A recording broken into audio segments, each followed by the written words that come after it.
कनकाभिरामं रणरङ्गधीरं राजीवनेत्रं रघुवंशनाथं कारुण्यरूपं करुणाकरं तं श्रीरामचन्द्रं शरणं प्रपद्ये। मनोजवं मारुततुल्यवेगं जितेन्द्रियं बोधिमतां वरिष्ठं वातात्मजं वानरयोधमुख्यं श्रीरामदूतं शरणं प्रपद्ये। श्रीरामदूतं शरणं प्रपद्ये। श्यावर रामचंद्र भगवान की जय। महापति महादेव की जय। पवन सुत हनुमान की जय। जय जय श्री राम। जय जय श्री राम। तो सबको राम राम पर से। और आप सब आज शनिवार है, 7वां दिन है मास पारायण का। तो आज 7वां दिन है और 31 जुलाई है। तो आज आदरणीय चित्रगुप्ता जी सिंगापुर में बिल्कुल तत्पर है राम पाठ करने के लिए। और क्यों तत्पर क्यों नहीं, या तो राम जी का विवाह करवाना है, लेकिन सब लोग अच्छे अच्छे कपड़े पहन के आए नहीं, मजा नहीं आ रहा। सूट वूट कहाँ गया आपका? जी मैं तो तैयार होके आई। हाँ, नहीं सबको 3 पीस सूट वगैरह पहन के आना चाहिए। मैं तो तैयार होके आई हूँ कि शिव जी की बात थोड़ी है कि चाहे जैसे चले जाओ। राम जी की विवाह में तो सच धज के आना पड़ता है। तो जितना जी करीब 45 मिनट 50 मिनट तक मैं आज का पाठ करेंगे। दोहा 227 से 267, 227 to 267। That is the plan today. और उनके बाद में फिर आदरणीय डॉक्टर मधु चतुर्वेदी जी वो भी जुड़ गई हैं लखनऊ से। कल इन्होंने समीक्षा की थी। अयोध्या से तो जनकपुर ले आई थी यार, आज इनका विवाह करके ही छोड़ेंगे। तो एक अच्छा खासा बालक था, उसको विवाहित कर देंगे आज। सो बस इन इंफॉर्मेशन के साथ तो मैं आपको फिर से स्वागत करता हूँ। श्री राम राम।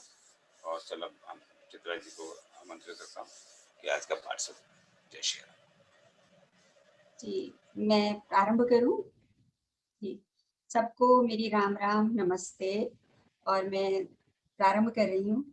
बागु तड़ागु विलोकी प्रभु हर्षे बंधु समेत, परम रम्य आराम बहु जो राम ही सुख देत। 14 चितई पूछी माली गन लगे लेन दल फूल मुदित मन, ते अवसर सीता ते आई गिरजा पूजन जननी पढ़ाई।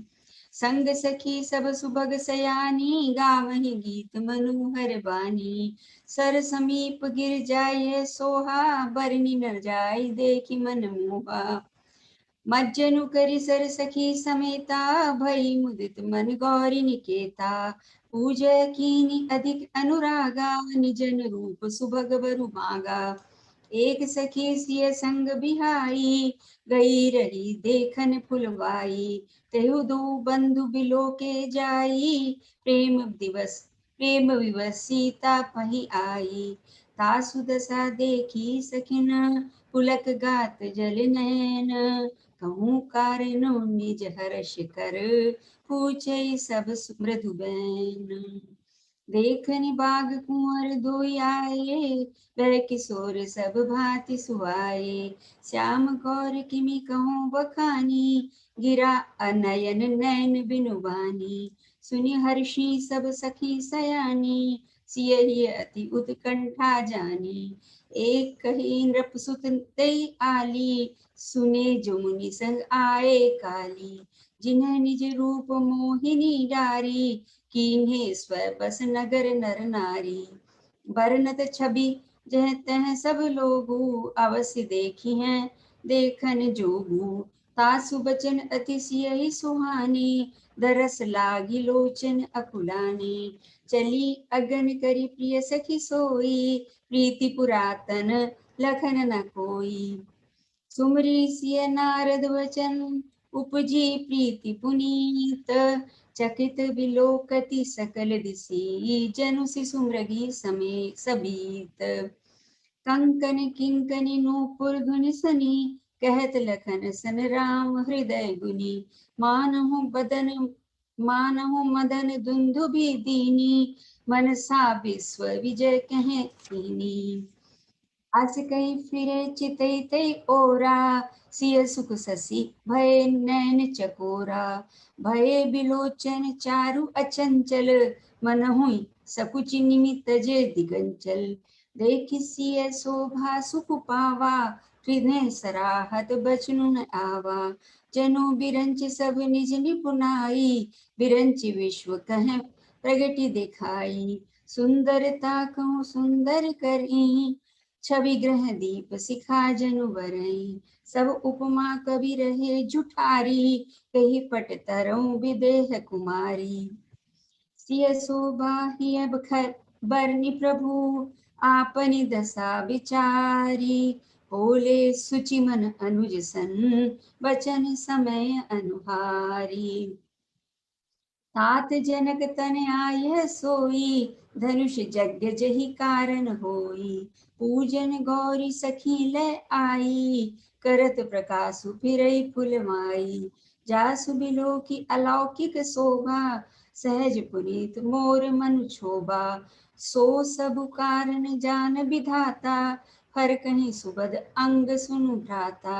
रघुबंशीन कर सहज सुभाऊ, मनु कुपंथ पगु धरई न काहू।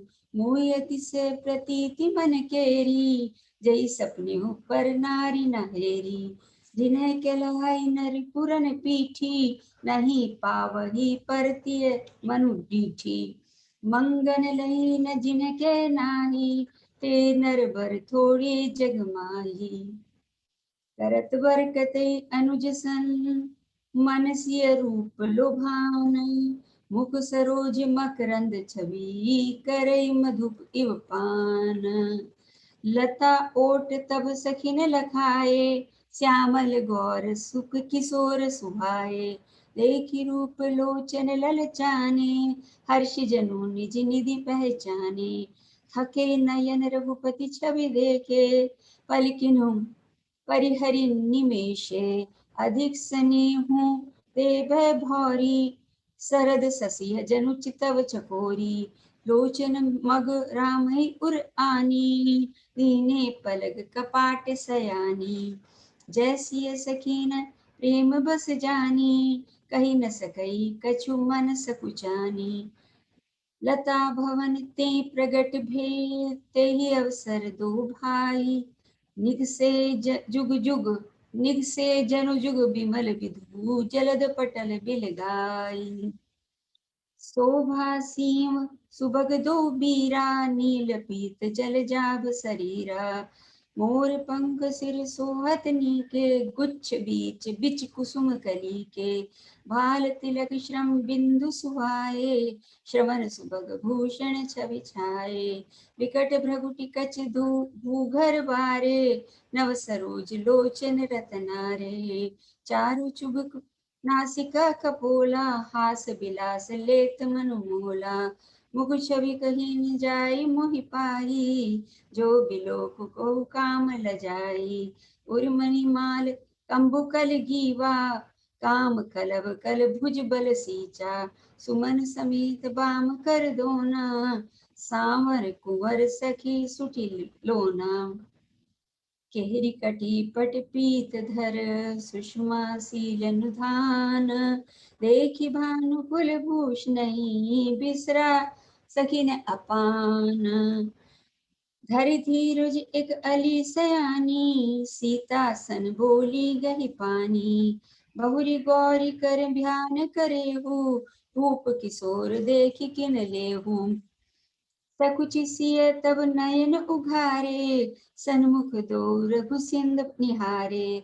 नख सिख देखी राम कै शोभा, सुमरी पिता मनु अति क्षोभा। पर बस सखिन लखी जय सीता, भयउ गहरु सब कहीं सबीता। पुनि आऊ एहि बोरिया काली, अस कई मन बिहसी एक आली, बूढ़ गिरा सुनि सिय सकुचानी, भयो विलम्ब मातु भय मानी। धरी बड़ी धीर राम उर आने, फिरी अपन पौ पितु बस जाने। देखन मिस मृग बिहग तरु, फिरई बहोरी बहोरी। निरखी निरखी रघुबीर छबुई, बाड़ई प्रीति न थोरी। जानी कठिन शिव चाप बिसूरती, चली राखी उर श्यामल मूरति। प्रभु जब जात जानकी जानी, सुख सनेह शोभा गुण खानी। परम प्रेम मैं मृदु मसि कीनी, चारु चित्त भीति लिख लीनी। गई भवानी भवन बहोरी, वंदित चरण बोली कर जोरी। जय जय जय गिरिराज किशोरी, जय महेश सुख चंद चकोरी। जय गज बदन षडानन माता, जगत जननी दामिनी दुति गाता। नहीं अब आदि मध्य अवसाना, अमित प्रभाव बेदु नहीं जाना। भव भव विभव पराभव कारिणी, विश्व विमोहनी स्वबस बिहारिणी। पति देवता स्तुति महु, मातु प्रथम तब रेख। महिमा अमत न सकहि, कही सहस शारदा शेष। सेवत तो ही सुलभ फलचारी, वरदायिनी पुरारी प्यारी। देवी पूजी पद कमल तुम्हारे, सुर नर मुनि सब होय सुखारे। मोरि मनोरथ जानहु नीके, बसौ सदा उरपुर सभी के। कीनहु प्रगटन कारण तेहि, अस कहि चरण रागी गहे बेदेहि। विनय प्रेम बस भई भवानी, खसी माल मूरति मुसुकानी। सादर सिंह प्रसादु सिर धरऊ, बोली गौरी हर्षु भरऊ। सुनु सिय सत्य असीस हमारी, पूजहि मन कामना तुम्हारी। नारद वचन सदा सुचि साचा, सोबरु मिलहि जाहि मनु राचा। मन जाहि राचौ मिलहि सो, बरु सहज सुंदर सांवरो। करुणा निधान सुजान सीलु, सनेहु जानत रावरो। एहि भांति गौरी असीस सुनि सिय सहित हिय हर्षि अली। तुलसी भवानी पूजी पुनि पुनि, मुदित मन मंदिर चली। जानी गौरी अनुकूल सिय हर्षु न जाई कही। मंजुल मंगल मूल बाम, अंग फरकन लगे। हृदय सराहत सिय लो नाई, गुरु समीप गई ने दो भाई। राम कहा सब कौशिक पाई, सरल सुभाव छुअत छलना।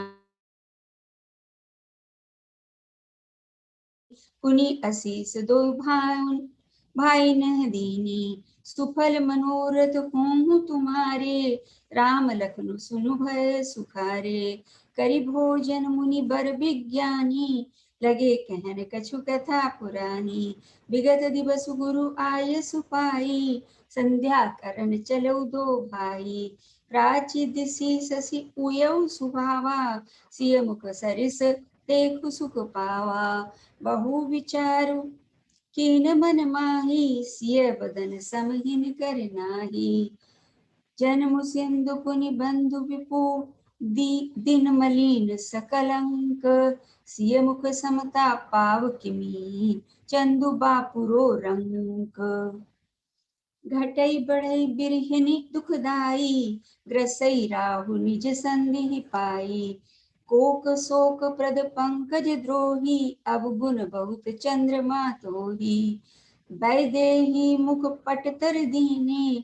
कोई दोष बड़ अनुचित कीने, सिय मुख छवि विधु ब्याज बखानी। गुरु पहि चले निशा बढ़ जानी, करि मुनि चरण सरोज प्रणामा। आय सुखाई कीन विश्रामा, विगत निसा रघुनायक जागे, बंधु बिलोक कईन अस लागे। उयऊ अरुण अवलोकहु ताता, पंकज कोक लोक सुखदाता। बोले लखुनि जोरि जुग पानी, प्रभु प्रभाव सूचक मृदु बानी।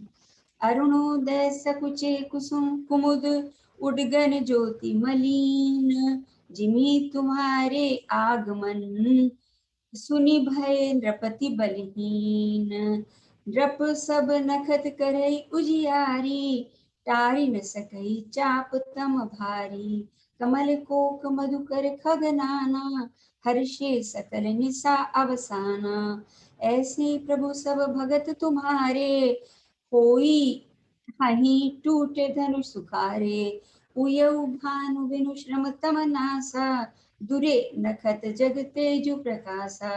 रवि निज उदय ब्याज रघुराया, प्रभु प्रताप सब नृपन दिखाया। सब भुज बल महिमा उद्घाटी, प्रगति धनु विघटन परिपाटी। बंधु वचन सुनि प्रभु मुसुकाने, कोई सुचि सही पुनीत नहाने। नित्य क्रिया करि गुरु पै आए, चरण सरोज सुभग सिर नाए। लता नंद जब जनक बुलाए, कौशिक मुनि पहि तुरत पठाए। जनक विनय तिन आए सुनाई, हर्षे बोली लिए दो भाई। सतानंद पद बंदी प्रभु, बैठे गुरु पहि जाय। चलऊं तात मुनि कहो तब, पठवा जनेक बुलाए। मास परायण 8वां विश्राम। नवा पारायण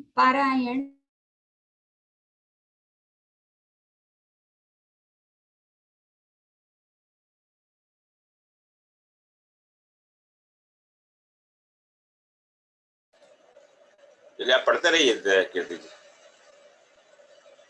हेलो।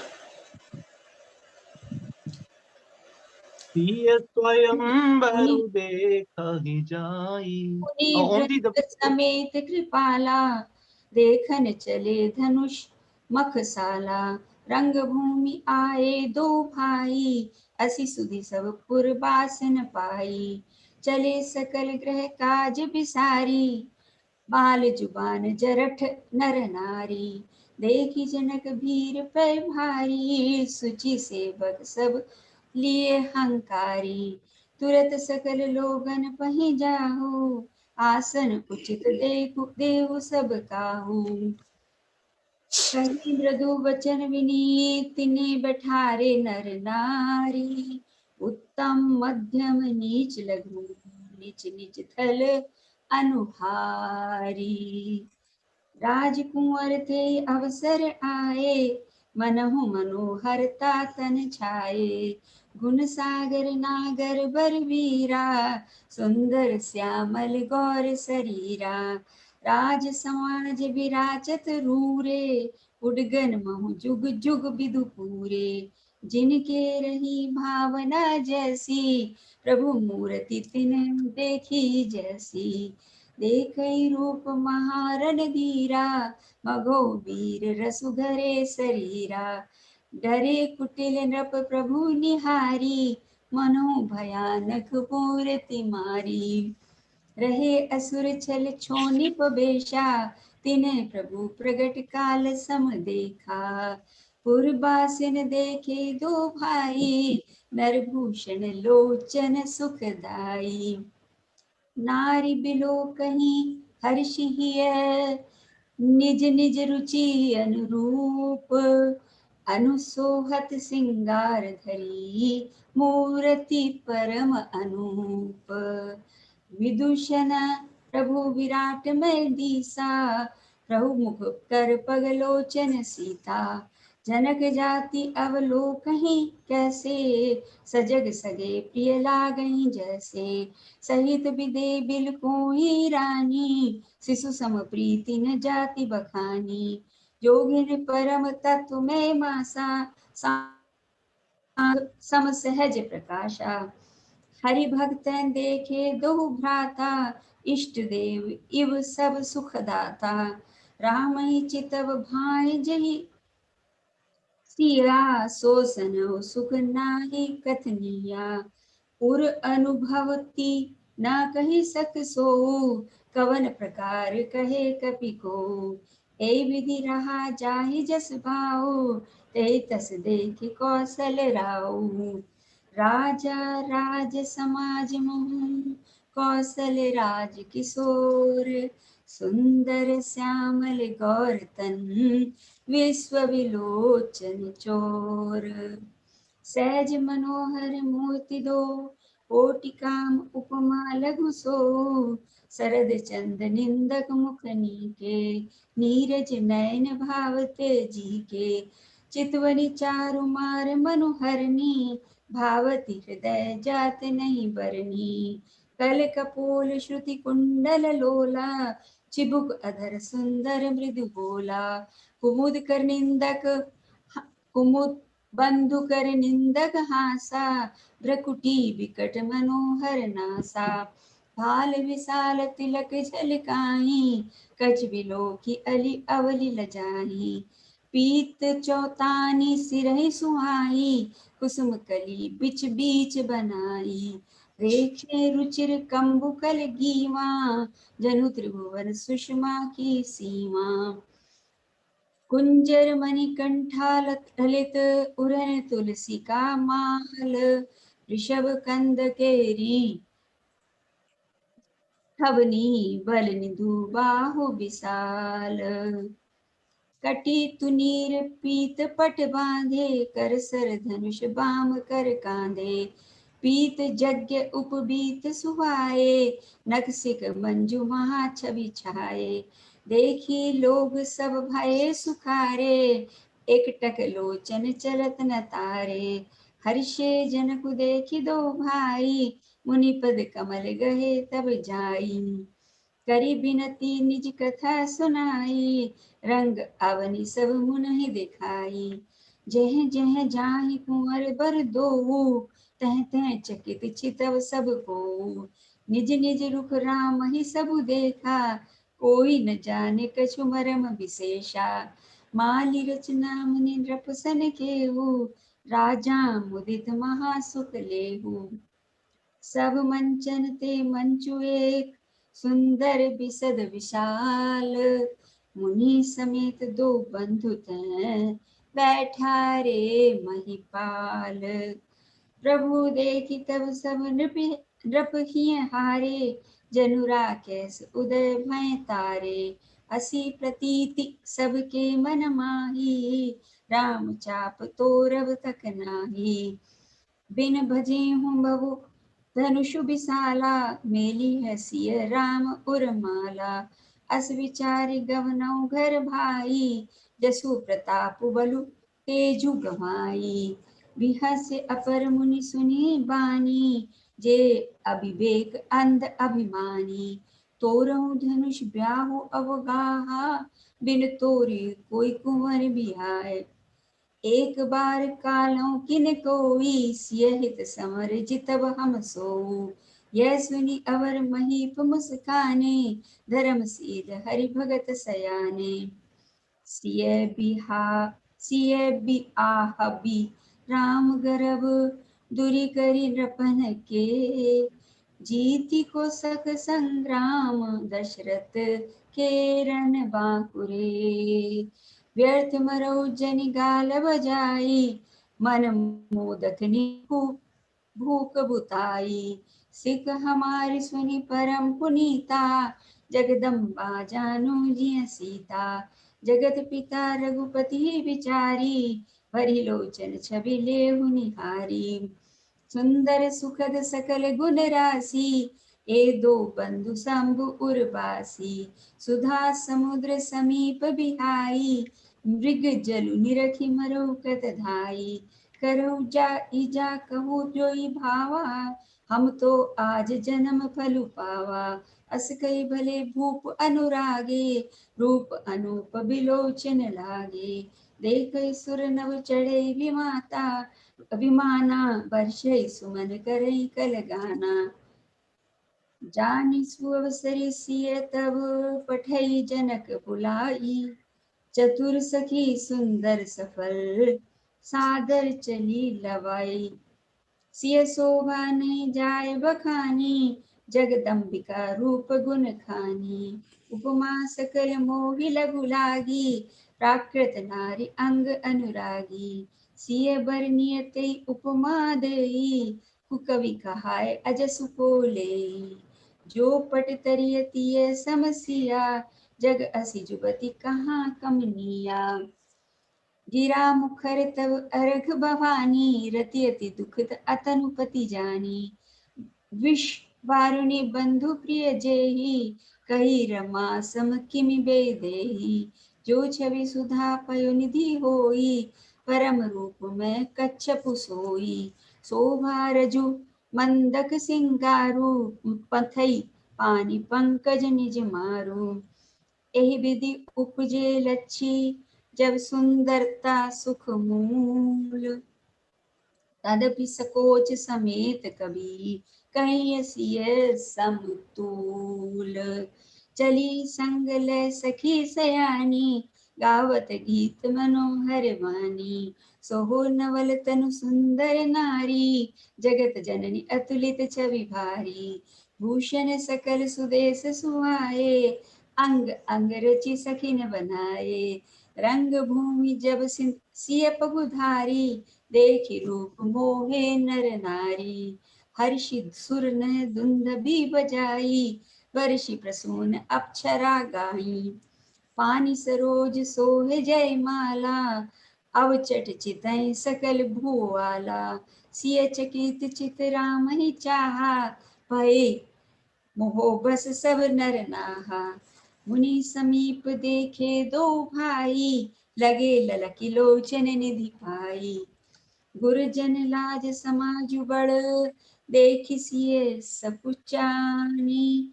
लागी बिलोकन सखीन तन रघुबीर ही उर आनी। राम रूप अरु सिय सब देखें नर नारी परिहरि निमेषे। सोचहि सकल कहत सकुचाही विधि सन विनय करहि मन माही। हरु विधि बेगी जनक जड़ताई मति हमारी असि देहि सुभाई। बिनु विचार पनु तजे नर नाहु सिय राम कर करे विवाहो। जगु भल कहीं भाव सब खाऊ हटकी ने अंतउ उरदाहु। एही लालसा मगन सब लोगु बरु सांवरो जानकी जोगु। तब बंदी जन जनक बुलाए बिरदावली कहत चली आए। कह नृप जाई कहूँ मन मोरा चले भाट हिय हर्षुन थोरा।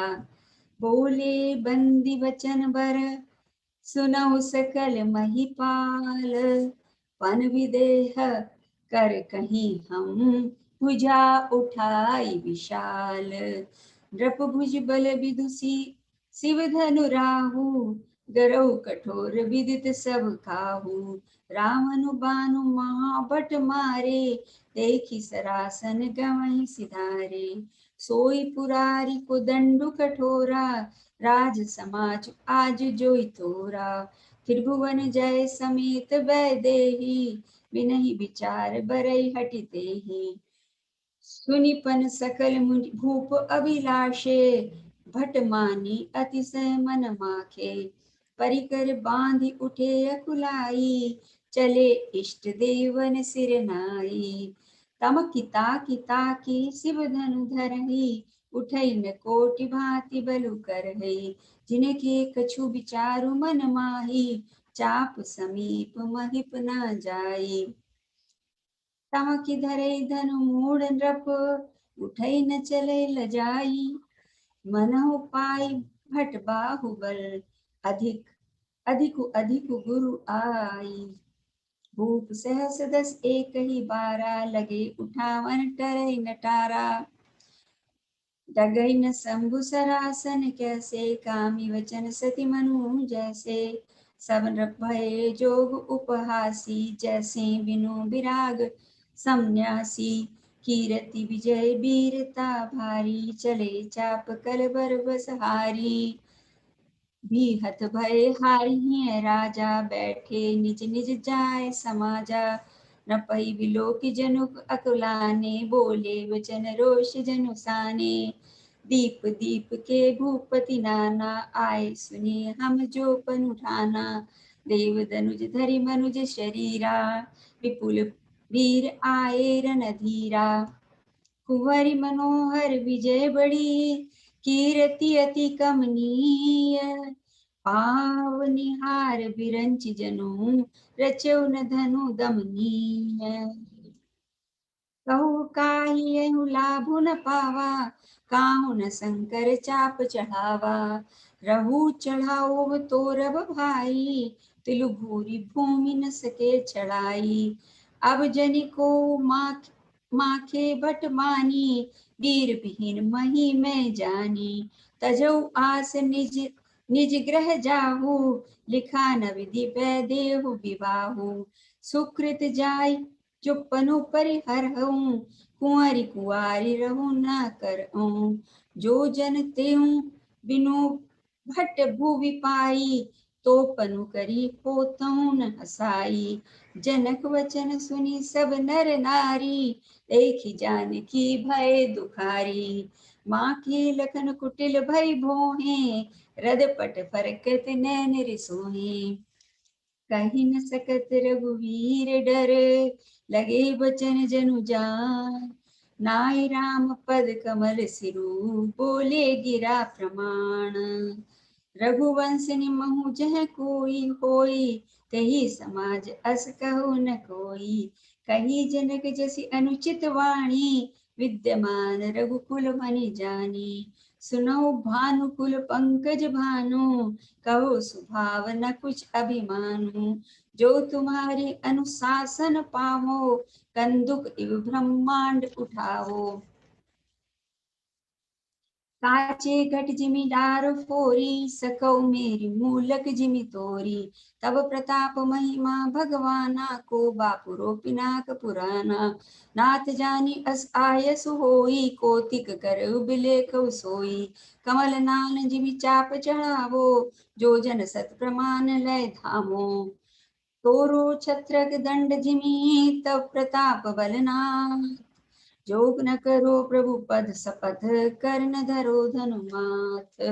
लखन सकोप वचन जे बोले, डगमगानी मई दिग्गज डोले। सकल लोग सब भूप डेराने, सियहिं रघु जनक सकुचाने। गुरु रघुपति शुभ मुनि मन माही, मुदित भय मुनि पुनि पुलकाही। सहनी रघुपति लखुन निवारे, प्रेम समेत निकट बैठारे। विश्वामित्र समय शुभ जानी, बोले अति स्नेह वाणी। उठौ राम भंजहु भव चापा, मेटहु तात जनक परितापा। सुनि गुरी बचन चरहु सिन नापा, हर्ष विषाद न कुछ उर आपा। ठाड़ी भय उठी सहज सुभाए, ठबनि जुबा मृगुराज लजाए। उदित उदयगिरि मंच पर, रघुबर बाल पतंग। बिकसे संत सरोज सब, हर्षे लोचन रंग। नपन केरी आशा निसिनासी, वचन नखत अवलीन प्रकाशी। मानि महीप कुमुद सकुचाने, कपटी भूप उलूक लुकाने। भय बिशोक कोक मुनि देवा, बरसै सुमन जानवी सेवा। गुरुपद बंदी सहित अनुरागा, राम मुनि सन आय सुमागा। सहजै चले सकल जग स्वामी, मत मंजुवर कुंजर गामी। चलत राम संपुर नर नारी, पुलक पूरी तन भय सुखारी। बंदी पितर सुख संकृत भारो, सुकृत संभारो। जो कुछ पुण्य प्रभाव हमारो, तो शिव धनु मृणाल की नाई। तोरहु राम गणेश गोसाई। राम ही प्रेम समेत लखी, नाथ जानी अस आयुष होई। कौतुक कर बिलोकी सोऊ, कमल नान जिमि चाप चढ़ावे। जो जन सत प्रमाण ले धावे। तोरो छत्रक दंड जिमि, तब प्रताप बलनाथ। जो न करो प्रभु पद सपथ, कर न धरो धनु माथ। लखन सकोप वचन जे बोले, डगमगाने भई दिग्गज डोले। सकल लोक सब भूप डराने, सिय हर्षो जनक सकुचाने। गुर रघुपति सब मुनि मन माही, मुदित भये पुनि पुनि पुलकाई। सहनि रघुपति लखुन निवारे, प्रेम समेत निकट बैठारे। विश्वामित्र सब सुख ज्ञानी, बोले अति सने में बानी। उठे राम बन जऊ भव चापा, मेटऊ तात जनक परितापा। सुनि गुरु वचन चरण सिरुनापा, हर्ष विषाद न कुछ उर आवा। ठाड़ी भय उठ सहज सुभाए, ठवनी जुआ मृगराज लजाए। उदित उदयगिरि मंच पर, रघुबर बाल पतंग। बिकसे संत सरोज सब, हर्षे लोचन भृंग। रपन केरी आसन सिनासी, बचन नखत अवलीन प्रकाशी। मानि महेश कुमुद सकुचाने, कपटि भूप उलुक लुकाने। भय बिशोक कोक मुनि देवा, बरसई सुमन जन्मई सेवा। गुरुपद पंदी सहित अनुरागा, राम मुनि सनु आय सुमांगा। सजहि चले सकल जग स्वामी, मत मंजुबर कुंजर गामी। चलत राम सब पुर नर नारी, पुलक पूरी तन भय सुखारी। बंदी पितर सुर सुख समारे, जो कुछ पुण्य प्रभाव हमारे। तो शिव धनु मृणाल किनाई, तो रहु राम गणेश गोसाई। राम प्रेम समेत लखी, सखन समीप बुलाई। सीता मातु सने बस, बचन कहू बिलिखाई। सखी सब कौतुक देख निहारे, जो कावत हितु हमारे। को न बुझाई कही गुर पाही, ऐ बालक असी हट बलि नाही। रावण बाण छुआ नहीं चापा, हारे सकल भूप करि दापा। सो धनु राजकुंवर कर देही, बाल मराल की मंदर लेई। भूप सयानप सकल सिरानी, सखी विधि गति कुछ जात न जानी। बोली चतुर सखी मृदुबानी, तेजवंत लघु गानै न रानी। कह कुबंज कह सिंधु अपारा, सो शिव सुजसु सकल संसारा। रवि मंडल देखत लघु लागा, उदय तासु त्रिभुवन तम भागा।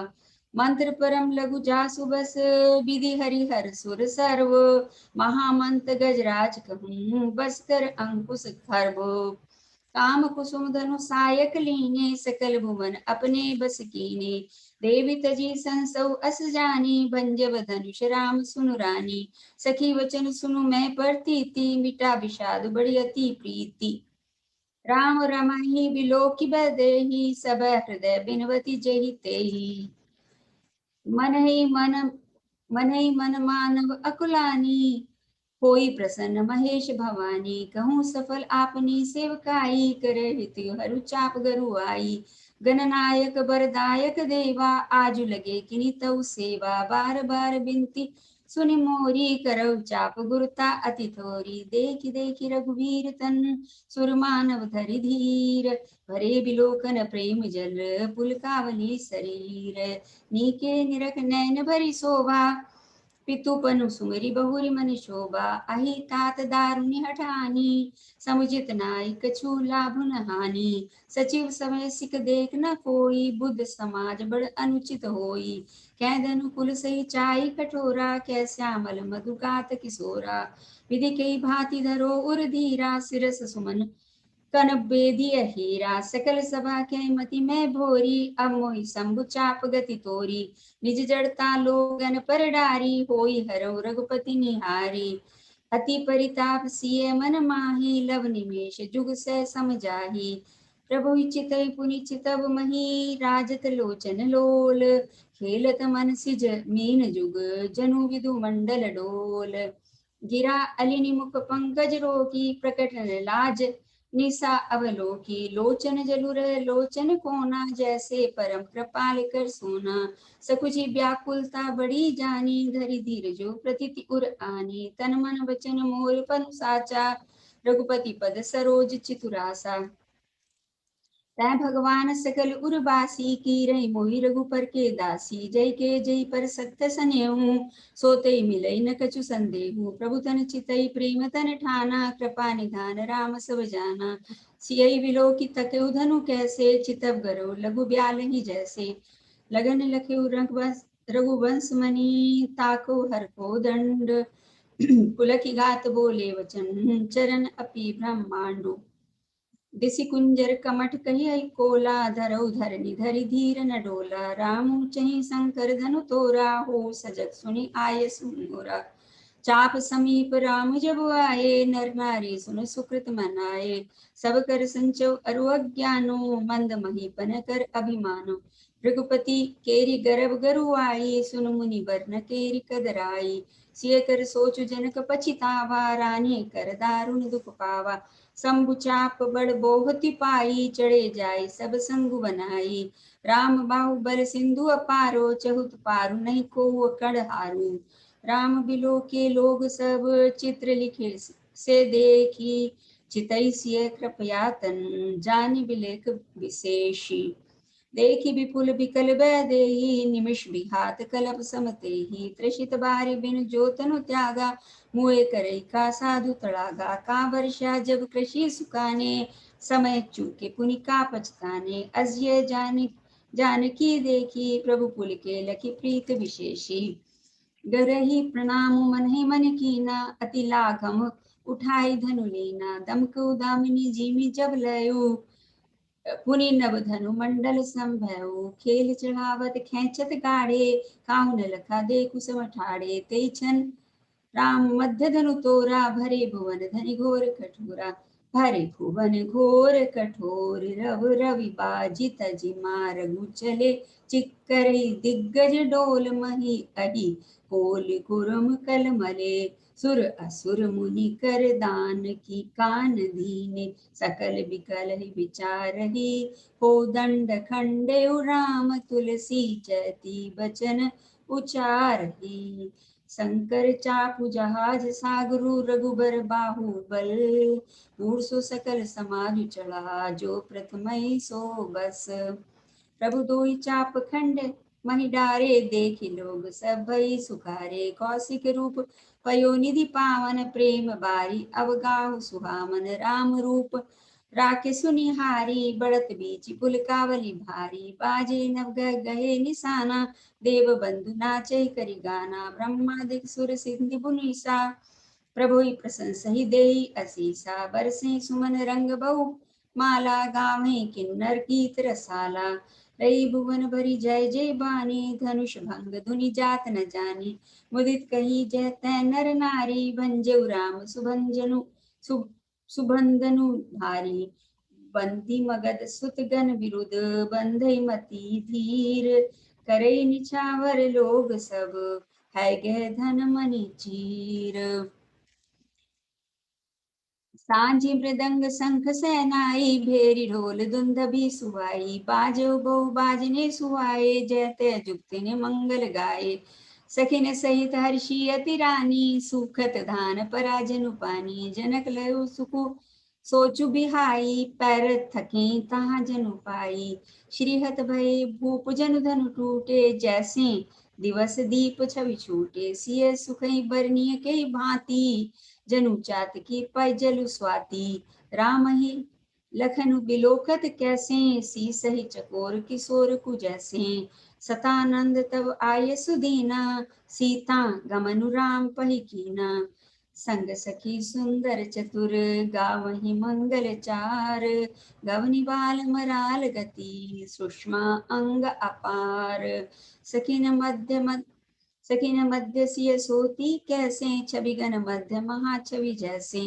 कर सरोज जय माल सुहाई, विश्व विजय शोभा जय छाई। तन सकोच मन परम उछाहू, गूढ़ प्रेम लखी परई न काहू। जाई समीप राम छवि देखी, रही जनु कुंवर चित्र अवरेखी।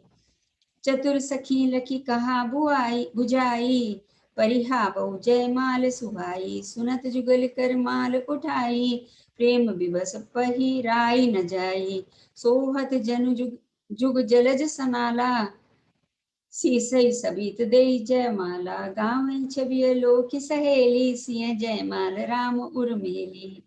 रघुबीर उर जयमाल देखि देव बिसरहि सुमन।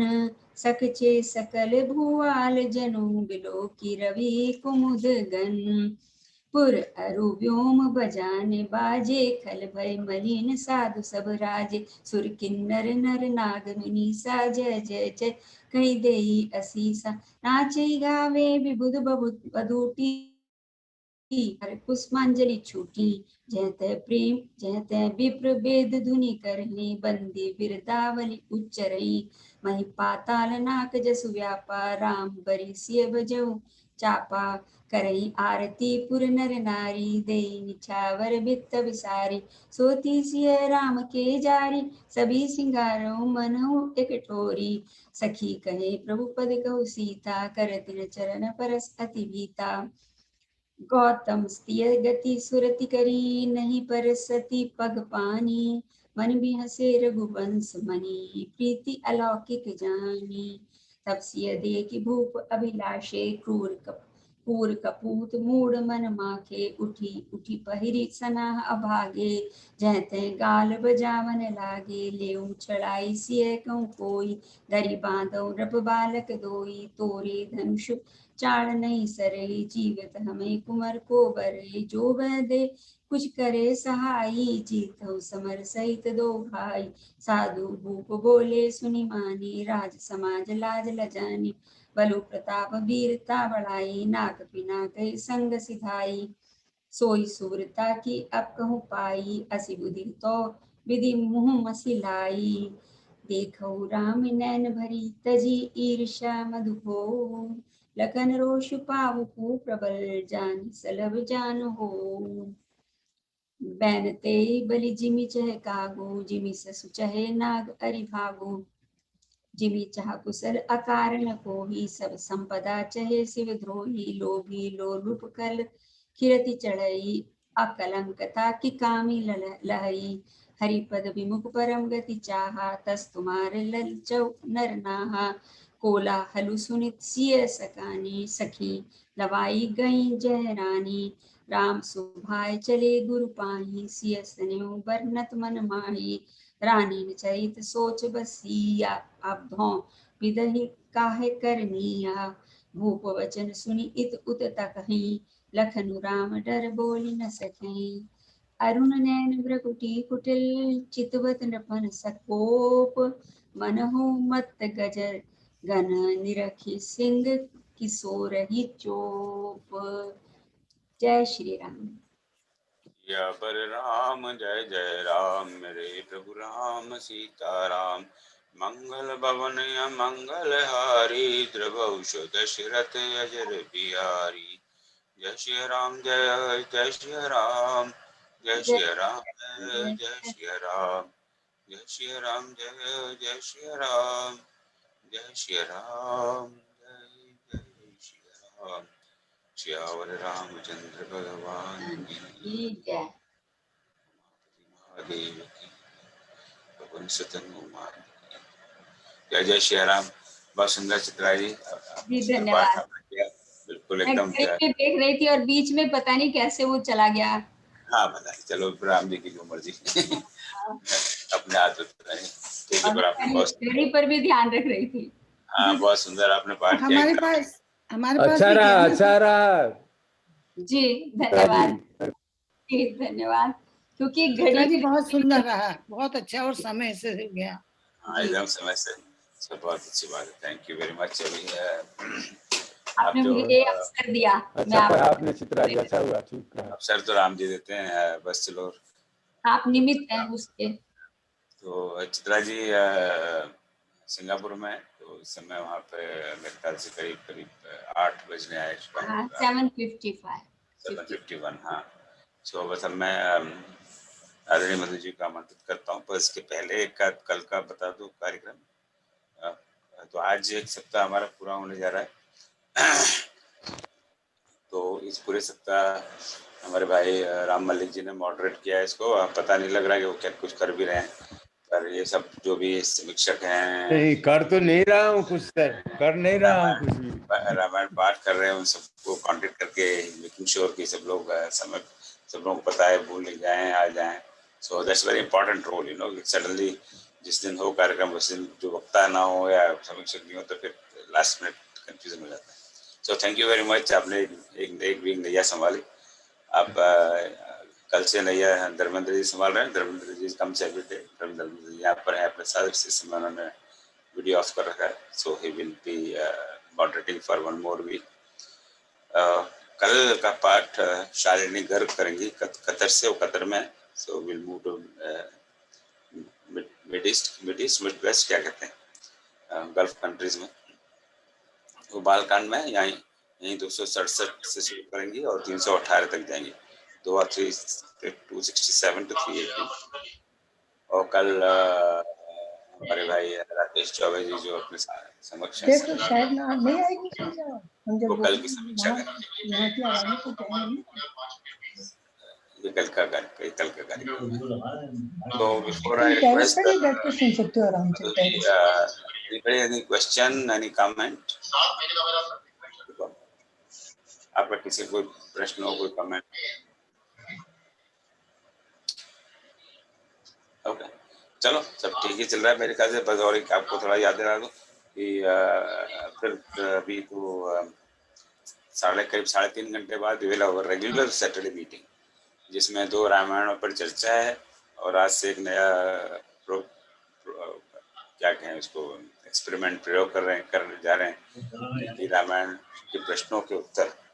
तो हमारे साथ पैनलिस्ट हैं, रामायण के एक्सपर्ट हैं, they have agreed to be in the panel. So उसमें सारे लोग तो आज शायद ना आ पाए, तो कुछ 5 प्रश्न अब तक हमारे पास आए हैं, तो उनका उत्तर देने का प्रयास करेंगे। So will see that experiment how it goes. और अगर वो लग रहा है कि उसकी आवश्यकता है और सफल है तो उसको करते रहेंगे आगे, राम जी की मर्जी। So I just want to ask a question कि इस समय सिंगापुर से ऑफ कोर्स चित्रा जी तो है ही हैं, और कीर्ति सक्सेना भी थी। Anybody else is from today attending from Singapore, Malaysia और ऑस्ट्रेलिया? जी नमस्ते, अर्चना गर्ग बोल रही हूँ। आप प्रणाम। कहाँ से? आप मलेशिया से। मलेशिया से? हाँ, अगले तो, सप्ताह अगले सैटरडे पर ठीक। प्रणाम। सो अर्चना मलेशिया से, पर नोबडी फ्रॉम ऑस्ट्रेलिया। मैं आप समझ ही रहे कि मैं प्रश्न क्यों पूछ रहा हूँ कि this is an experiment to change time to Friday and Saturday to suit convenience of our friends in far east countries, mainly for Australia, क्योंकि वहाँ इसके बहुत लेट हो जाता है. So let's just see if we don't see much participation, we may not may discontinue this experiment. ठीक है, thank you very much दर्शनाई जोड़ने के लिए और सबको आपका सबका आभार जुड़ने के लिए. अब मैं बस बहुत ही बोल गया. सो अब मधु जी, बस आपका राम का विवाह तो हो ही गया, अब उसका वर्णन जरा करिए, जरा बढ़िया शब्दों में, और आनंद आए. जय श्री राम. जय सिया राम. जय सिया राम. रामचरित मंथन के इस मंच पर जुड़े सभी लोगों को हमारा प्रणाम है. आज खुशी का दिन है कि हम लोगों ने हम चले थे, कल तो राम उनके पास बहुत काम थे. 7वें और 8वें मास पारायण में बहुत फर्क आ गया, वहां घटनाएं हो रही थी एक के बाद एक.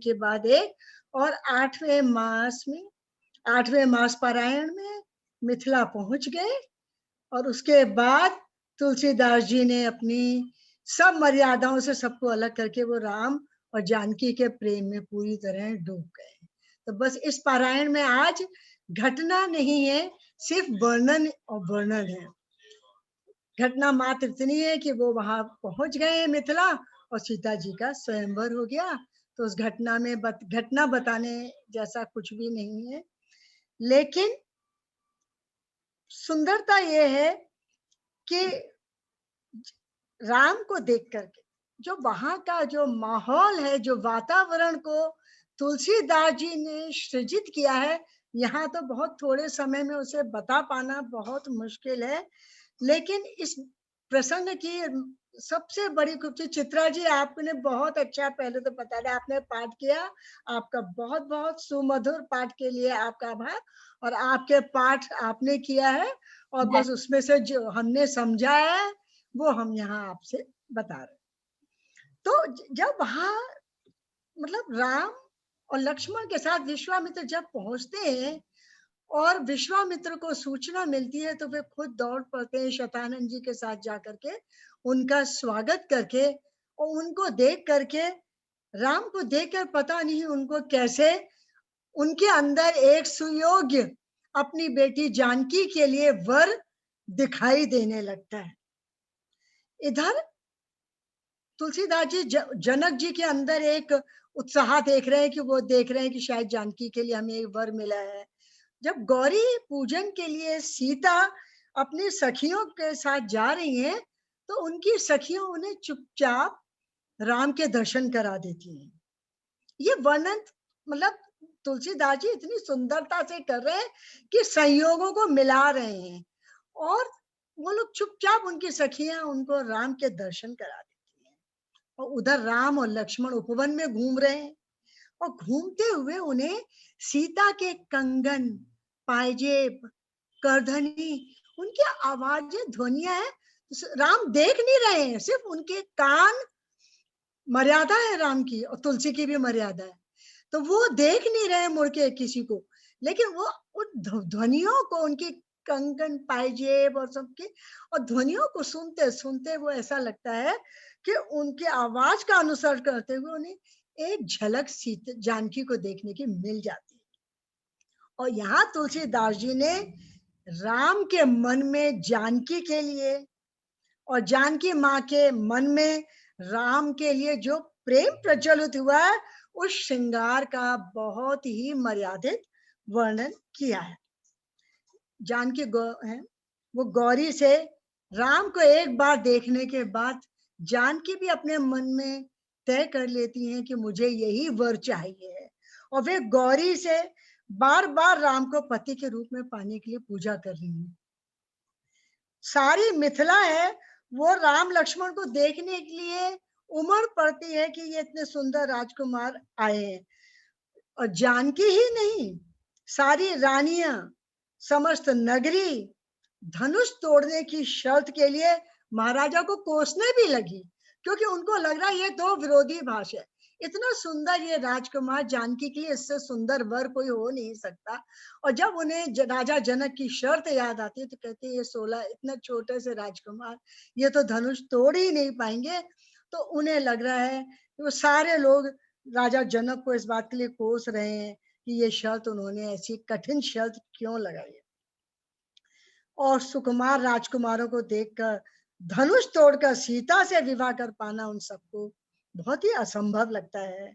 वो कह रहे हैं हजारों राजा तक मिलके राक्षस, दैत्य, दानव, यक्ष सब उतर आए हैं धरती पर और कोई उस धनुष को हिला भी नहीं पाया है।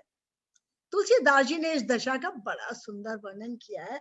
कहते हैं जनक जी की हताशा और पश्चाताप, मतलब आप जनक को भी पश्चाताप, हताशा हो रहा है कि मैंने ऐसी शर्त क्यों लगा ली।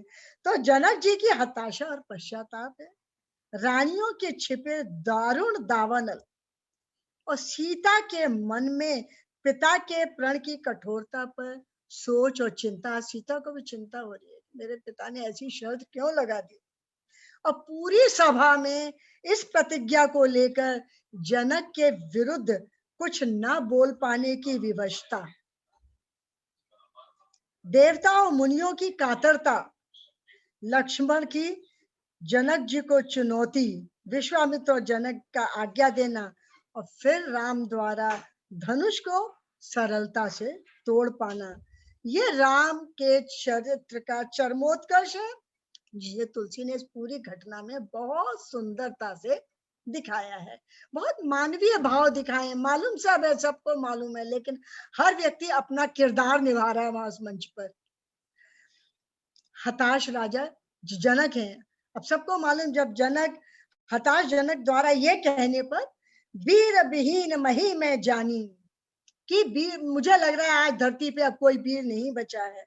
बार बार उनका पूरा आग्रह और निमंत्रण ये राम के लिए कि क्यों नहीं उठ रहे हैं, कोई कोशिश कर रहे हैं। वीर विहीन मही में जाने, फिर कहते हैं अपनी विवशता भी बता रहे हैं कि लिखा न विधि वैदेही विवाह, मुझे तो लग रहा है कि मेरी वैदेही के भाग्य में विवाह होना लिखा ही नहीं है। लेकिन अगर यहाँ तक राम आ गए हैं और उसके बाद भी विवाह नहीं हो रहा, राम नहीं उठ रहे हैं, वो कह नहीं सकते जबरदस्ती कि आप उठिए और धनुष तोड़िए। तो ओहो, ये तो जैसे ही वो ये बात राजा जनक बोलते तो इसमें लक्ष्मण का क्रोध भी उन्होंने बहुत अच्छी तरह से दिखाया है। जैसे ही उन्होंने ये बात कहा और लक्ष्मण उत्तेजित हो जाते हैं।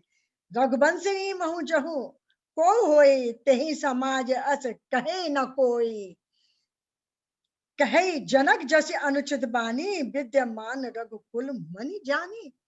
वो कह रहे किसी भी जगह किसी भी स्थल पर जहां रघुवंश के लोग बैठे हो, समाज में किसी में ऐसी बात कहने की हिम्मत भी नहीं है, साहस भी नहीं है। आज राजा जनक ने यहाँ ये जानते हुए कि यहाँ रघुवंश मणि बैठे हुए हैं, राम बैठे हुए हैं, और उन्होंने इतनी अनुचित बात कैसे कह डाली। और फिर लक्ष्मण का क्रोध भी तुलसी ने बहुत प्यार से दिखाया है। सच में लग रहा है कोई एक बालक है जो कि किसी बात से क्रोधित हो गया कि मेरे भाई का ये अपमान कैसे हुआ है। बोले मैं ब्रह्मांड को गेंद की तरह उठा लूं, सुमेरु पर्वत को तो मैं मूली की तरह तोड़ लूं, ये धनुष क्या चीज है। राम मुस्कुराते हैं, ऐसा लग रहा है सब लोग अपना मंच पर कोई एक किरदार निभा रहे हैं, और वो बड़े प्यार से लक्ष्मण को अपने पास बिठा लेते हैं। लेकिन वहां विश्वामित्र मुनि बैठे हैं, सारे मुनि ऋषि सब खुश हो रहे हैं, क्योंकि सबको यही प्रतीक्षा है कि ये माहौल ऐसा बने, ये तेजा वैसे, क्योंकि राम और लक्ष्मण तुलसीदास जी को मर्यादा नहीं भूले कि वो वहां पर स्वयंवर में भाग लेने के लिए नहीं गए।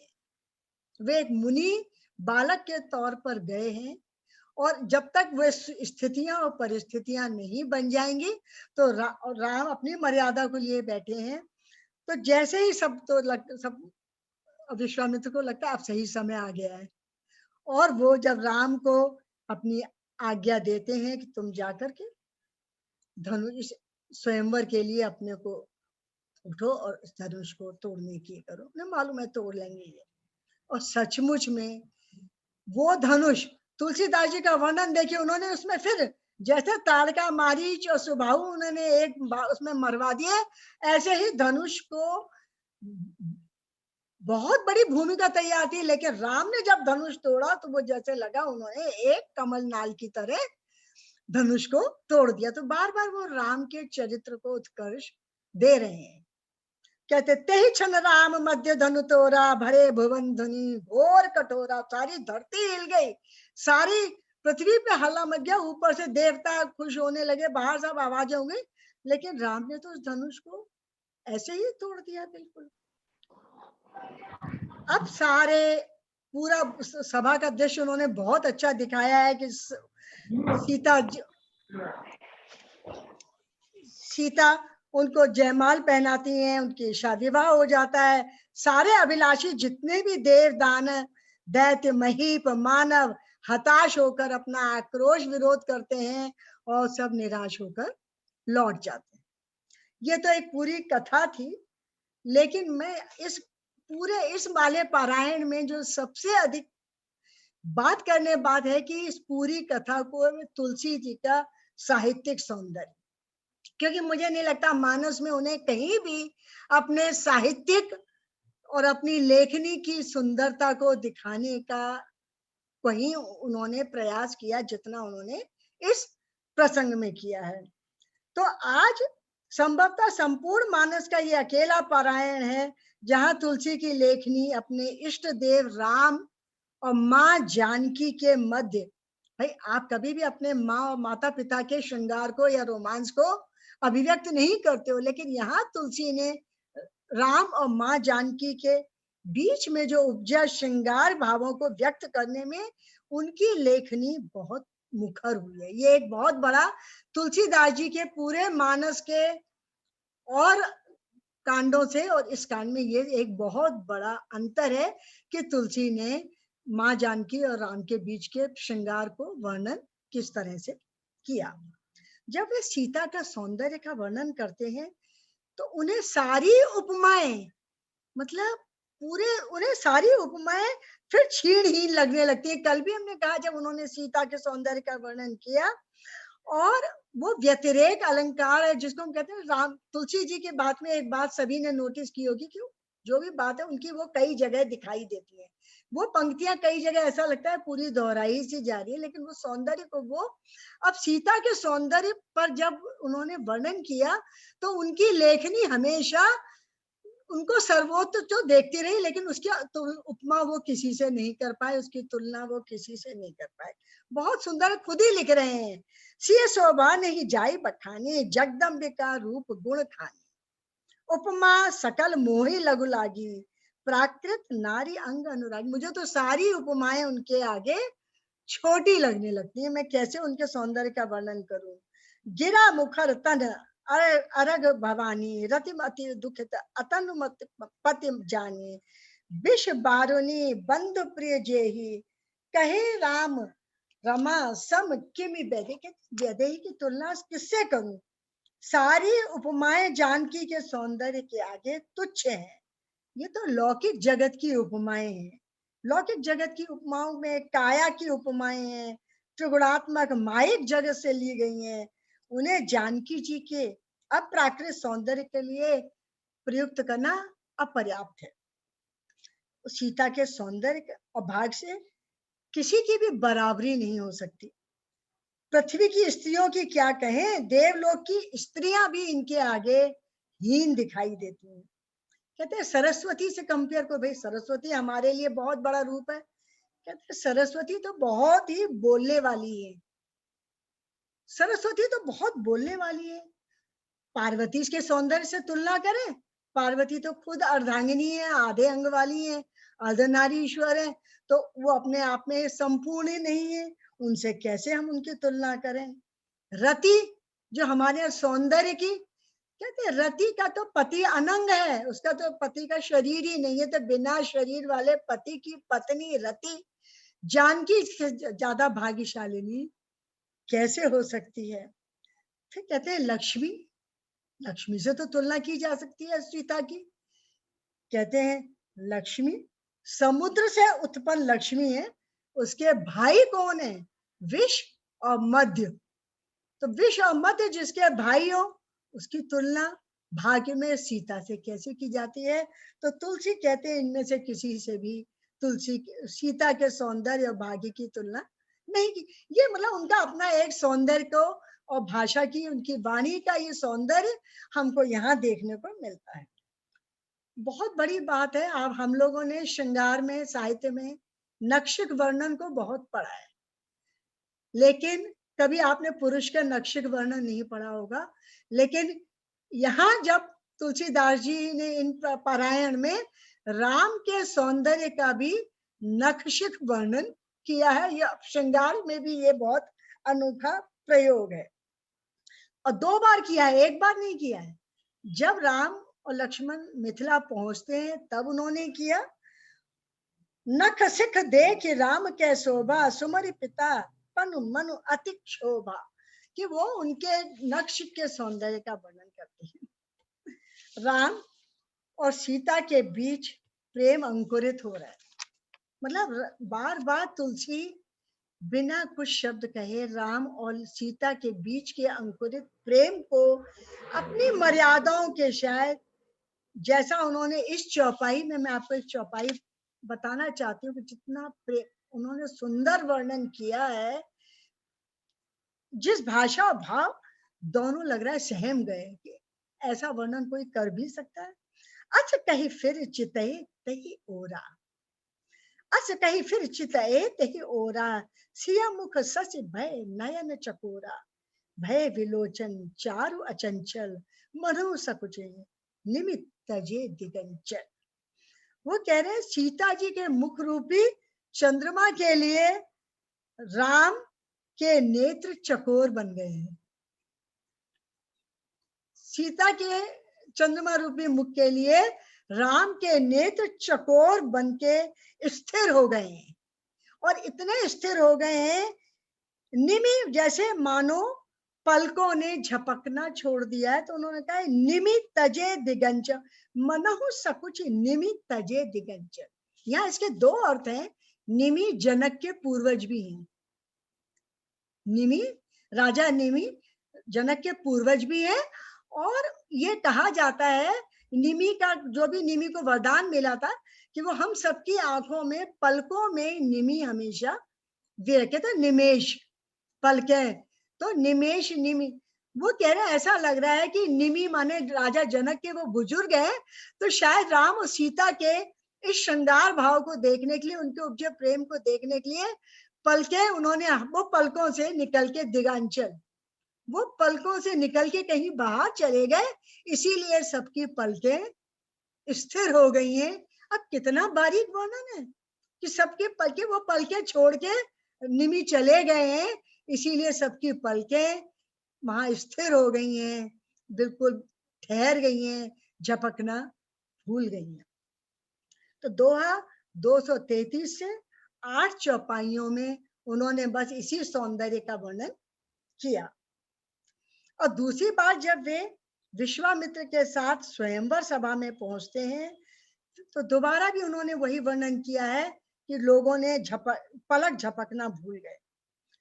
जनक जी इतने भाव विभोर हो गए स्वयंवर सभा में उनको देख के कि उन्होंने विश्वामित्र जी के चरण पकड़ लिए, चरणों में अपना सिर रख दिया। सौंदर्य की जब उन्होंने बात की तो 16 चौपाइयों में उन्होंने सिर्फ राम के नखशिख सौंदर्य का वर्णन किया। मानो बादलों के बीच से 2 चांद निकल आए हैं। उनके सिर से लेकर मस्तक, कान, भ्रुकुटी, बाल, नेत्र, ठोड़ी, नासिका, कपोल, शंख, गर्दन, कामदेव की भुजाएं छोटे हाथी के सूंड के समान, और राम के सिंह की सी पतली लचीली कमर के बारे में वो इतना बारीकी से तुलसीदास लिखते हैं। के हरि कट पट पीताधर सुषमा निशील निधान, देख भानुकुल भूष नहीं बिसरा सखिन अपान। और सबसे रोचक बात यह है कि हर व्यक्ति वहां राम को अपनी तरह से देख रहा है। जिनके रही भावना, ये चौपाई हम लोग बहुत इस्तेमाल करते हैं, वो इसी प्रसंग में होती है कि राम को सबने कि जिनके रही भावना जैसी प्रभु मूरत देखी तिन देखी, तो प्रभु मूरत तिन देखी तैसी। अब इसके बाद तुलसी का हमने इस समय इसलिए इनके साहित्य का पक्ष लिया है, तुलसी ने अब इनके जो सौंदर्य का वर्णन किया है वो नवरस आप देखिए कि राम के सौंदर्य को वर्णन को उन्होंने अपने नवरसों में कैसे बांधा है। वो कहते हैं मिथिला में जब पूर्वासी और सखियों के लिए वे श्रृंगार की मूरत है, तो श्रृंगार रस की मूरत है। कुटिल नृपों के लिए प्रतिद्वंदिता के भय में विकराल रूप भयानक और रौद्र राम है। सीता को पाने के लिए आतुर और हताश लोगों के लिए उनका रौद्र और विभत्स रूप आ रहा है, सबका उभर के आ रहा है सब लोगों का। विद्वानों को उनका विराट रूप दिखाई दे रहा है, तो विद्वानों को उनका विराट रूप दिखाई दे रहा था, तो जनक व संबंधियों को उनका आत्मीय जन, सब लोगों के संबंधी वहां जितने बैठे हैं उन सब के लिए राम एक आत्मीय जन की तरह उनको दिखाई दे रहे हैं। रानियों के मन में वात्सल्य रस उमड़ रहा है। योगियों के लिए वे शांत, शुद्ध, सम और स्वतः प्रकाश परम तत्व हैं, शांत। और हरि भक्तों को, बिल्कुल भक्ति की रस की बात है, हरि भक्तों को अपने इष्ट देव दिखाई दे रहे हैं। तो मतलब वही एक राम खड़े हैं, लेकिन वहां उपस्थित फिर उन्होंने वही लाइन लिखी, यही विधि रहा जाहि जस भाऊ ते ही तस देखे कौशल राव। जिसके अंदर जो भावना आ रही थी वो उसी भावना से राम को देख रहा था। ये बात बहुत ही देखने योग्य कि सबसे ज्यादा समझने की है कि इसमें मर्यादा का अद्भुत निर्वहन उन्होंने किया है। कहीं उन्होंने तुलसी ने अपनी मर्यादाओं को नहीं किया। राजा जनक, कुलगुरु शतानंद, मुनि विश्वामित्र के बीच सम्मान की मर्यादा है। विश्वामित्र शांत बैठे, जानकी के पिता का हताश उद्बोधन और ये विवशता उनके लिए निमंत्रण ही है और वे उस क्षण की प्रतीक्षा के बाद ही राम को स्वयंवर में भाग लेने के लिए कहते हैं। राम और जानकी के बीच प्रेम की मर्यादा, प्रेम की कितनी बड़ी मर्यादा है। बिना शब्द बोले दोनों ने, एक भी शब्द ना उन्होंने राम से बुलवाया है ना उन्होंने सीता से बुलवाया है, किसी ने एक शब्द भी नहीं बोला। राम और सीता ने बिना एक भी शब्द बोले दोनों ने अपने अंदर उपजे प्रेम और स्वयंवर में एक दूसरे को पाने की दृढ़ता और एक दूसरे को आश्वासन दे दिया है। ये सबको समझ में आ रहा है कि ये विवाह होकर ही रहेगा। अब स्वयंवर में गुरु विश्वामित्र और राम के बीच की मर्यादा, धनुष तोड़ने की अपनी शक्ति जानते हुए राम को कोई शक नहीं था। धनुष तोड़ने की अपनी शक्ति को जानते हुए जानकी को पाने के लिए उत्कंठित भी हैं। उत्कंठित होते हुए भी वे शांत और चुपचाप तब तक बैठे रहते हैं जब तक कि गुरु विश्वामित्र उन्हें आगे बढ़कर धनुष तोड़ने की आज्ञा नहीं देते। तो उन्होंने कोई उतावलापन नहीं दिखाया है कि अगर विश्वामित्र ने नहीं कहा तो क्या होगा, लक्ष्मण ने शोर मचा दिया, बात बिगड़ गई ना, वो शांत बैठे हैं कि सब होगा। तो तुलसीदास जी की लेखनी की मर्यादा, तो मर्यादा यहाँ सबकी है। तुलसी की लेखनी की मर्यादा है अपने इष्ट राम और जानकी के बीच श्रृंगार के वर्णन करने के लिए इतना मुखर होते हुए भी उन्होंने अपनी लेखनी की मर्यादा का उल्लंघन कहीं भी नहीं किया। उनकी जो भाषा है वो वर्णन के अनुरूप है, चरित्रों के अनुरूप है।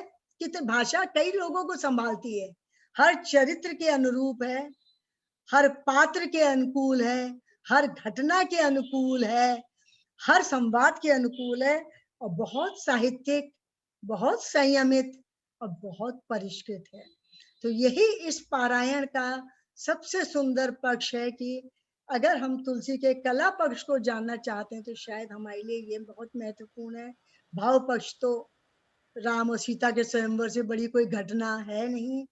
और इतना कहकर हम अपनी वाणी को विराम देते। बहुत सुंदर, सबको हमारा बहुत बहुत आभार। बहुत बहुत सुंदर। मुझे बस ऐसा लगता है कि सुनते ही रहे। आपके जैसा आपका नाम है वैसे अपनी वाणी, तो बहुत सुंदर। मधु जी साहित्य को पिरो दिया आपने आज। आप सबसे इनसे कोई आप किसी का कोई प्रश्न हो, आप मधु जी हैं आज की चर्चा पर, आज की या कल की दोनों दिन उन्होंने व्याख्या की।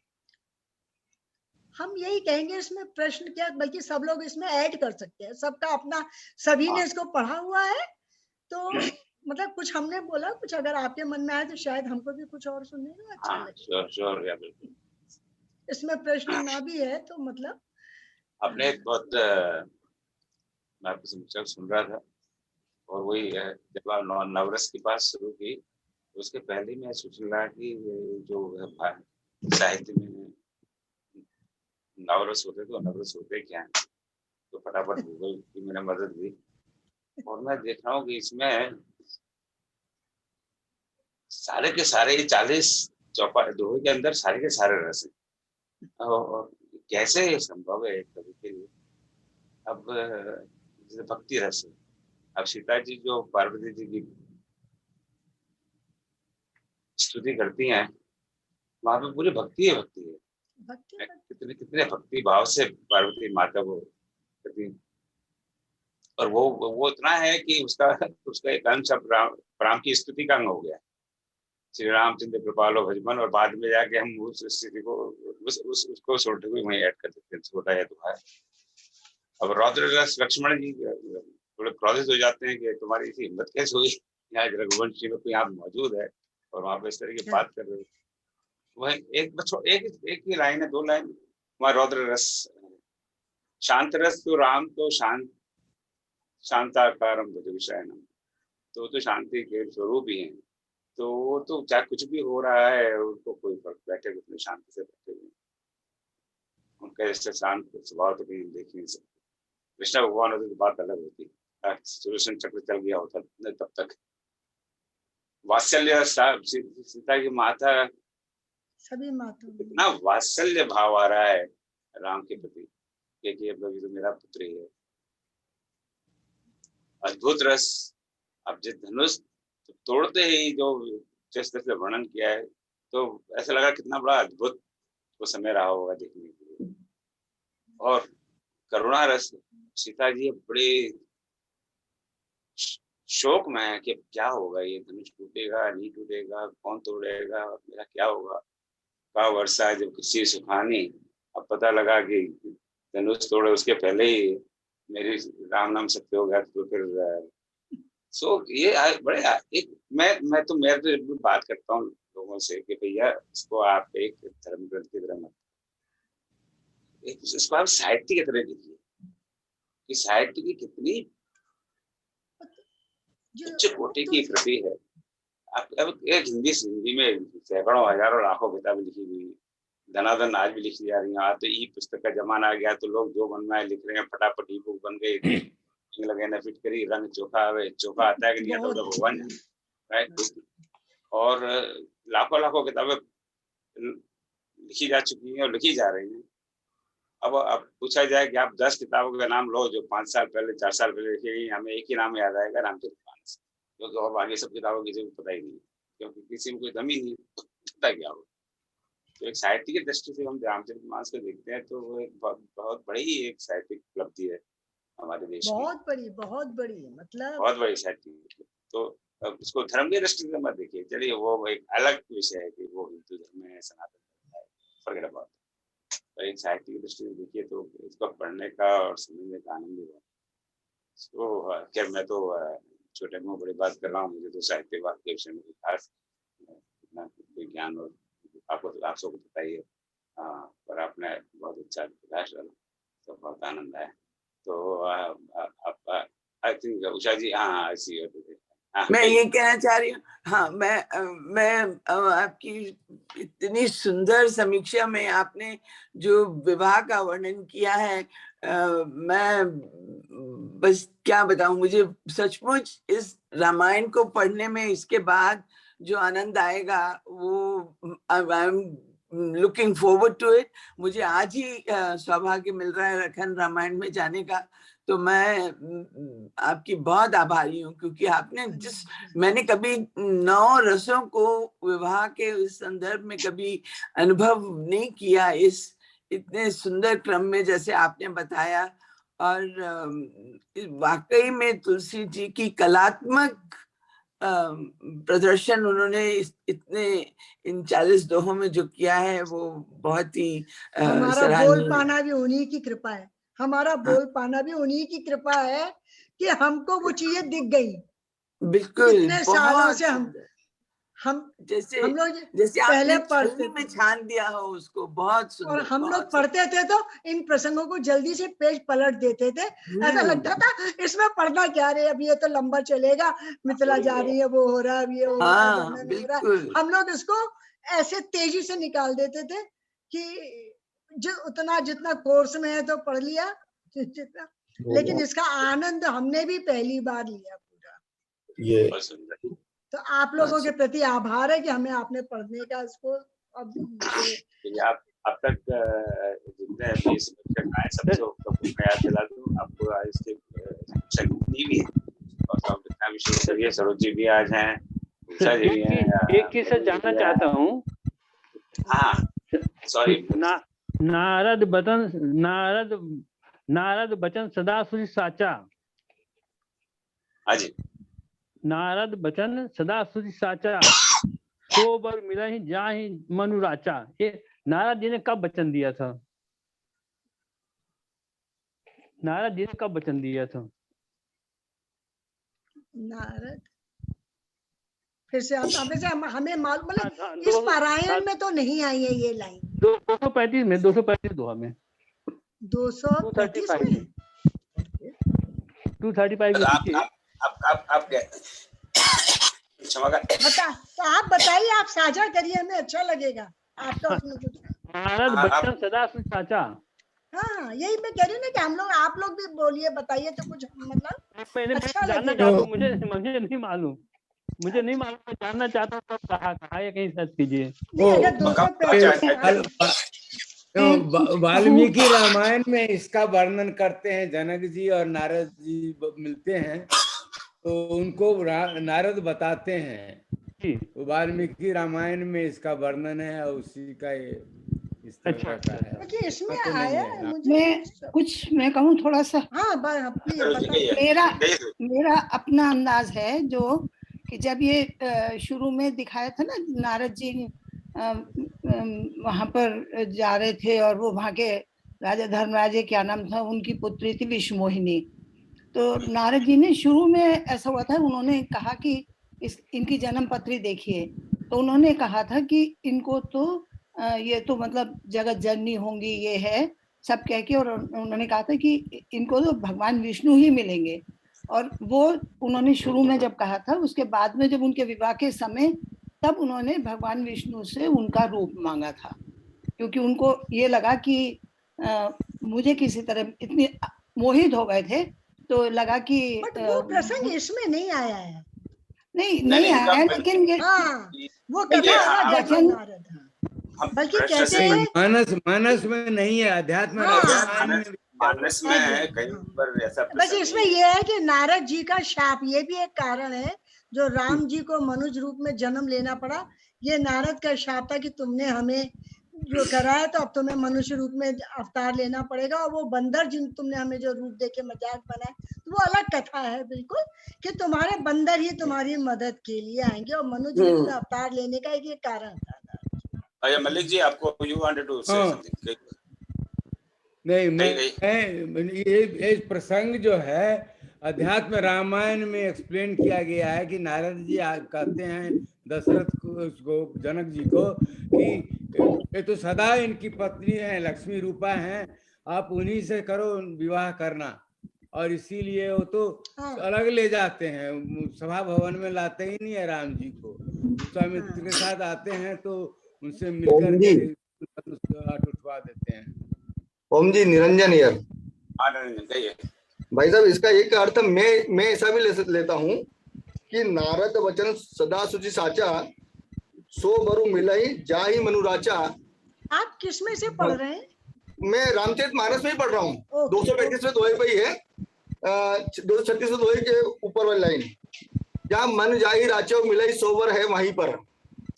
तो मुझे अर्थ ये लगता है कि भगवती पार्वती यह कह रही हैं, माँ गौरी यह कह रही है कि जैसे मुझे नारद जी ने जो वचन कहे थे और वो सत्य हुए, वैसे ही मेरे द्वारा दिया गया आशीष भी आपके लिए सत्य होगा। उन्होंने एक उदाहरण दिया कि नारद जी ने मुझे वचन दिया था, वो सत्य हुआ, अब मैं जो आशीष दे रही हूँ वो भी सत्य ही होगा। बिल्कुल ठीक कह रहे हैं। बिल्कुल ठीक कह रहे हैं। हाँ, ये नारद जी का भी उनके प्रति आशीर्वाद था। नहीं, बहुत अच्छा ये प्रश्न। जब जानकी निराश और हताश हो रही है, तो नारद जी की ये बात उन्हें याद आ रही है कि मुझे उनसे आशीष मिला कि मेरा विवाह तो इनसे होगा ही। इस पर कभी मंथन में, ये मंथन करने वाला विषय, तो मंथन में चर्चा करेंगे। नहीं, बट ये सही बात बताया आपने। सीता जी ठीक है, बहुत बहुत धन्यवाद, आपने अच्छा बड़ा उत्तम प्रश्न पूछा। चलिए अब समय हो गया हमारा, बहुत सुंदर, ये बहुत अच्छा प्रसंग था एक्चुअली, सीता के विवाह के संबंध में ये दोहा बहुत महत्वपूर्ण है। अब कल बड़ा जोश वाला प्रसंग है, परशुराम जी पधारेंगे, तो बिल्कुल उसी प्रसंग को बचपन में पढ़ने में बड़ा आनंद आता था, क्योंकि एकदम तू महमे वाला प्रसंग है कल। तो कल हास्य रस भी है और रौद्र रस भी है और वीर रस भी है। तो कल परशुराम और लक्ष्मण जी का संवाद सुनने के लिए आइए, और कल राम का विवाह फेरे भी डालेंगे। तो फेरे तो हुए नहीं, अभी तो जयमाल ही हुई है, तो जयमाल से दुआ अभी 50% विवाह हुआ है, तो बाकी विवाह बाकी, तो अभी रिसेप्शन बाकी है। यूएसए में इतना सुबह उठे हुए बैठे हैं। क्या कर रहे हैं सब यूएसए में इतना सुबह उठ के बैठे हुए हैं। हाँ, सुबह 6 बजे हमारे आपकी मधुरता का स्वाद लेने के लिए अलार्म लगा के सोई। मैंने कहा नहीं, मुझे भी 30 अलार्म लगाना पड़ता है, मेरे लिए तो संभव ही नहीं है। मैं तो 7-8 बजे उठने वाला हूँ। अरे चलिए, बहुत बहुत धन्यवाद। तो कल तो अपना नॉर्मल टाइम होगा, वही 9 बजे India time. So please come. Om Prakash ji, मैं कुछ कहना चाहता हूँ। हाँ सर जी कहिए। मैं दीदी को कहना चाहता हूँ, दीदी कह रही हैं कि सुबह सुबह उठ गए, तो इस लॉ को जगाने वाले जो ओम प्रकाश जी हैं, जो यज्ञ ओम हाँ प्रकाश जी ने हाँ चालू किया है, बिल्कुल बिल्कुल बिल्कुल ये उसी का परिणाम है, बाकी कुछ भी नहीं है दीदी। अरे बिल्कुल भैया, बिल्कुल बिल्कुल। चलो चलो चलो, धन्यवाद, बहुत बहुत धन्यवाद। तो ठीक और है आज काका, आज राम भी राम। 3 घंटे बाद फिर आज का जो नॉर्मल सैटरडे प्रोग्राम, सो आज डबल डोज है। So please join.